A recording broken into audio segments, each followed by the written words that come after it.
Namaste, this is Shivam Dutt Mehta and you're watching Sudarshan World. And here are today's top 5 stories.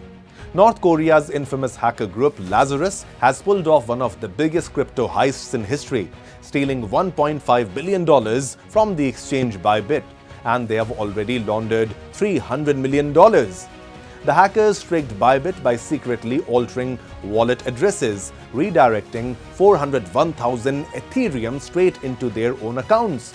In response, ByBit has launched a bounty program, rewarding cyber experts for tracking the stolen funds, and so far $40 million has been frozen. But experts warn that North Korea is the best in the world at laundering crypto, likely funneling the money into its military and nuclear programs. With global security at risk, the race is on to stop them before more funds disappear.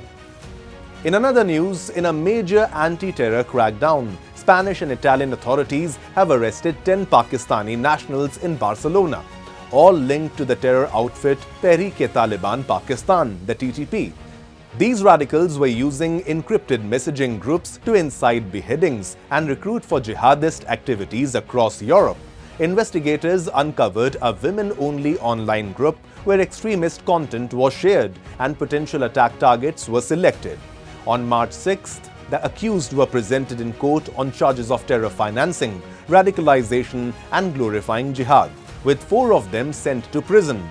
Authorities revealed that this is a part of a larger terror network, which has led to 30 arrests in Spain over the past 3 years. The group was self-funded, collecting money from members to sustain its extremist activities. With Europe on high alert, security forces are determined to dismantle these terror cells before they strike. In another news, former Bank of England Governor Mark Carney is set to become Canada's next Prime Minister, stepping in as Liberal leader at a time of rising tensions with the US. His experience handling Donald Trump's economic policies in the past could prove crucial, especially now as Trump has imposed steep tariffs on Canada and even floated the idea of making it America's 51st state. But Carney isn't backing down, declaring in his victory speech, "We can't let him succeed," and vowing to keep Canada's retaliatory tariffs in place until the US shows respect. Surprisingly, Trump's aggressive stance has actually boosted the struggling Liberals, cutting the Conservative Party's once commanding lead in the polls.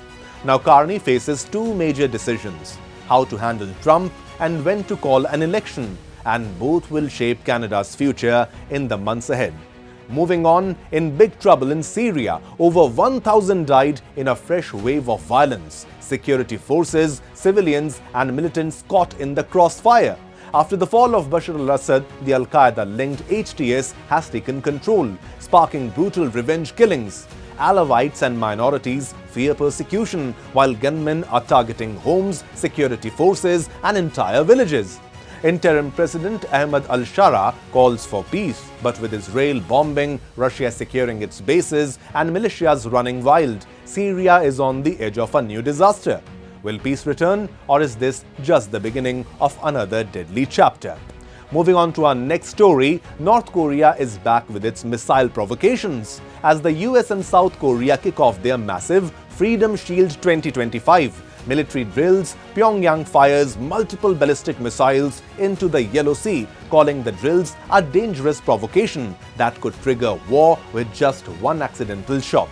The US and Seoul stand firm, but tensions are boiling over, and adding to the chaos last week, a South Korean Air Force blunder saw 8 bombs mistakenly dropped on a village, leaving 31 injured. With war threats, missile launches and military mishaps, are we heading for a major showdown? Stay tuned to Sudarshan World for more news and updates. Till then, Jai Hind, Jai Bharat, Jai Hindustan.